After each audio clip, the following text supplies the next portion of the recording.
Os hábitos. Ficar na zona de conforto nos mata aos poucos. Na grande maioria das vezes, não exige esforço. Apenas saber qual é a chave que precisa virar e, claro, a partir daí, seguir com uma intenção, com uma vontade, com uma ação disciplinada, um plano. E nesse episódio, você poderá encontrar algumas dicas que também uma orientação clara de como sair das garras da autossabotagem. O poder dos hábitos e a maneira sorrateira de auto se sabotar. Na maioria das vezes, nos pegamos fazendo o que não desejamos fazer, mas o que estamos acostumados. E é isso que eu vou falar nesse episódio. Como nós colecionamos hábitos, manias, padrões de atitudes que nem sequer percebemos e como eles nos prejudicam, por mais inocentes que pareçam. Fazem um verdadeiro estrago, ou pelo menos impedem que muitas oportunidades aconteçam na nossa vida. Você pode descobrir os hábitos que te ajudam, os hábitos que te atrapalham e quais os hábitos que você gostaria de adquirir. Anote. Eu costumo comparar os hábitos a velas de veleiro. Você as posiciona conforme a direção que você quer que o vento te leve. Percebi durante meus atendimentos essas maneiras sorrateiras de autossabotar é a coisa mais comum e presente na vida das pessoas. E acredito que o que vou dizer aqui pode também ser útil para você. Teve uma época da minha vida que eu não me aguentava mais. A pior coisa que estava acontecendo comigo era a minha forma de pensar. E claro, eu criava um verdadeiro show de horror. Ou seja, minha vida estava uma porcaria. Afinal, eu sempre soube que o mundo externo é o reflexo do mundo interno. E quando eu quis conhecer o Kriya Yoga, eu acabei indo para os Himalaias, na Índia. E chegando lá, foram 56 horas de viagem. Era tarde da noite, cheguei num lugar, meu Deus, não era nada do que eu pude imaginar. Estava escuro, uma cidade no interior das montanhas, cercada de montanhas que nem havia passado pela minha cabeça como poderia ser o lugar. Até ver um mar de sapatos entre eu e a recepção. O desespero bateu. Eu estava exausta, com vontade de sair correndo, não sabia mais o que eu tinha ido fazer lá. Quando eu cheguei naquela recepção, a atendente me disse, com muita simplicidade e simpatia: "Você é Estela? Estávamos te esperando." Eu estou falando isso porque aquilo para mim foi um conforto absurdo. Parecia que alguém estava me socorrendo. Foi um momento de alívio que a minha mente me deu a permissão. Ou seja, o sentimento é aceitável, conhecido, agora você pode relaxar. Quando eu cheguei no quarto, eu estava com um pé lá e outro cá. Olhei para as hosters, eram lagartixas enormes e robustas. Graças a Deus eu não tenho medo de lagartixa.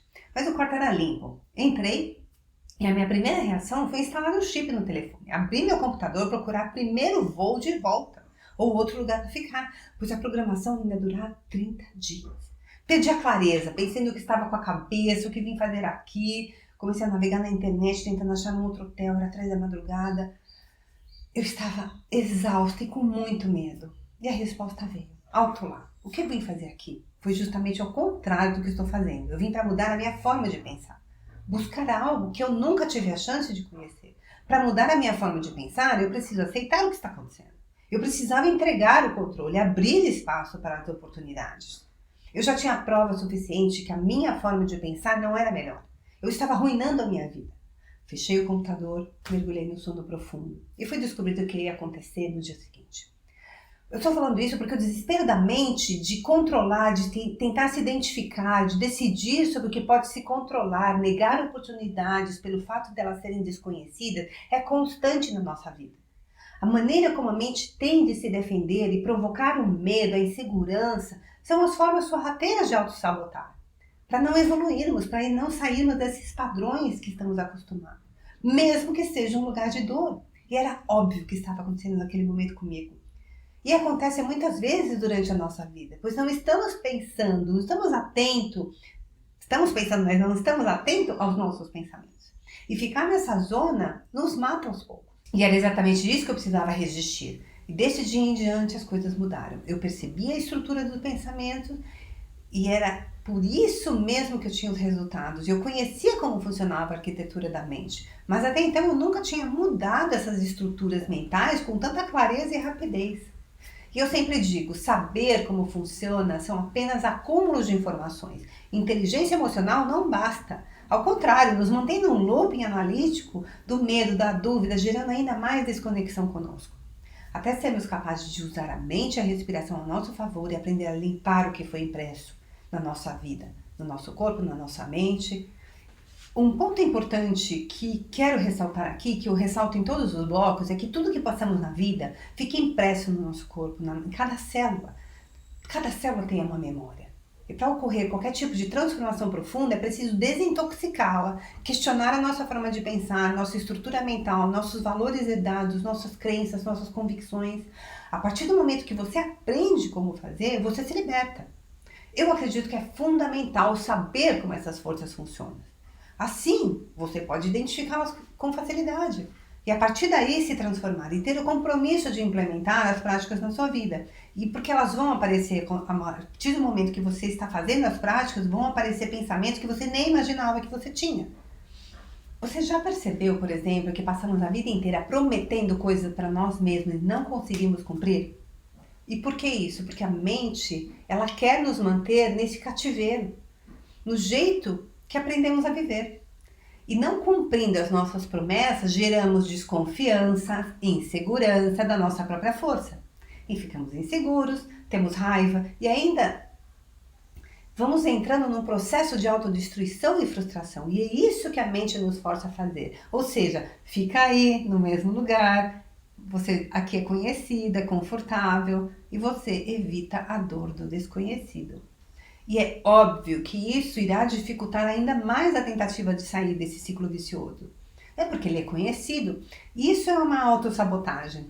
É a mente impedindo a evolução. É uma tendência negativa que todos nós temos.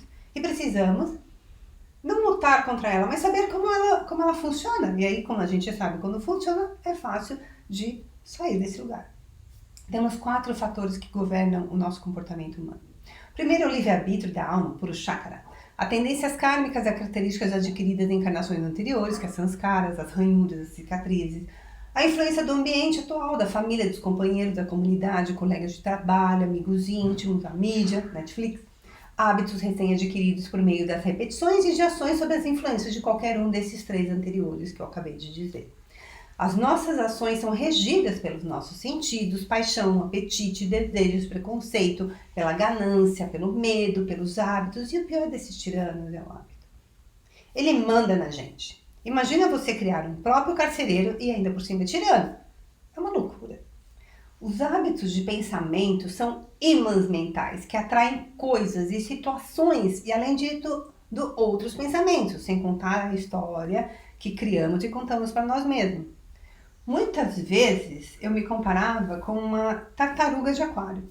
Eu batia, parecia que eu rodava e pum, batia a cabeça. Rodava, pum, batia a cabeça no mesmo lugar. Por exemplo, quando eu decidi ficar na Índia, tive que deixar todas as histórias, padrões, regras, dogmas e principalmente dogmas de uma cultura extremamente opressora na qual eu cresci. Não foi tarefa fácil, porém as técnicas me ajudaram a limpar meu subconsciente, as minhas memórias celulares e provocaram realmente clareza, foco, determinação para formar outros hábitos que me ajudaram a transformar totalmente a minha realidade. O mundo social, ele se move por certos hábitos e por isso nós estamos interligados e precisamos estar atentos cada vez mais. E esse exercício que eu vou falar agora me ajudou a compreender muitas coisas que me mantinham na normalidade. E pode ser que ajude você também de alguma forma. Então uma delas é, não deixe que as ideias indesejáveis flutuam na corrente dos seus pensamentos, como uma tartaruga de aquário. Roda e tum, bate a cabeça no mesmo lugar. Roda e tum, bate a cabeça no mesmo lugar. Se pegue pensando, pare um instante e fale, no que eu estou pensando? No que eu estou pensando? O que isso vai me ajudar? O que tem valor aqui, o que não tem valor? Porque você vai ver que no final do dia você escreveu um livro desse tamanho de ficção científica. Vamos aqui a algumas instruções. Por favor, anote. Primeiro, observe a qualidade dos livros que você lê. Principalmente, quais as fontes dessas informações, qual a procedência dessas informações, quem é a pessoa que escreveu o livro, qual é a procedência dela. Observe o tipo de qualidade das pessoas com quem você se relaciona. Observe a influência da família sobre você, dos colegas de trabalho, do companheiro, dos amigos íntimos, que estão constantemente com você. Eles geralmente têm mais influência sobre você do que você pode imaginar. Muitas pessoas não têm sucesso porque suas famílias e outras pessoas as contaminam sua mente subconsciente, né? Porque você absorve os pensamentos como fracasso e eles criam hábitos, paralisam o seu processo. Isso aconteceu comigo, a ponto de eu acreditar que eu não era capaz de exercer uma profissão, ou que não era capaz de ser bem-sucedida, ou que, inclusive, de ajudar pessoas. Quantas vezes eu ouvi que ninguém ia querer ajuda, ou que iam acabar comigo porque eu era uma mulher, e muitas outras barbaridades. Então lembre-se, tudo o que influencia seus pensamentos, influencia seus padrões mentais, que atrairão os resultados, e esses resultados determinarão como será a sua vida. Até uma notícia que você recebe tem impacto sobre você, mesmo que você não perceba, ficará guardado e poderá atrair situações que afirme o que você sentiu naquela notícia, ao ler aquela notícia, era uma verdade. O meu conselho é: cuide da sua mente. Ela é extremamente sensível, é uma esponja, extremamente flexível. A maioria das pessoas não conhece e não sabe a extensão das consequências dos hábitos de pensamentos errados até que sofrem alguma coisa terrível na vida, uma dor, uma tristeza, uma perda.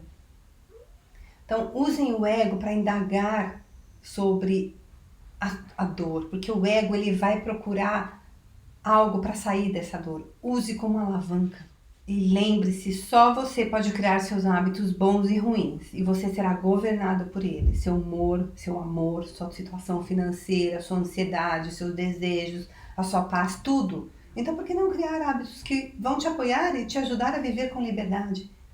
Não aceite suas desculpas como: nunca vou conseguir, não consigo ser diferente, eu sou assim mesmo, a vida é assim mesmo, deixa a vida me levar, nasci assim, vou morrer assim, minha mãe que me criou desse jeito. Para! Esses são os piores hábitos, são padrões mais nojentos da autossabotagem. Fique atento aos seus hábitos, porque por mais inocente que pareçam, eles têm um poder imenso para arruinar ou melhorar a sua vida. Escolha mudar com sabedoria e faça da sua vida uma obra de arte. Afinal de contas, lembre-se, você está aqui para vencer. Eu te vejo no próximo bloco.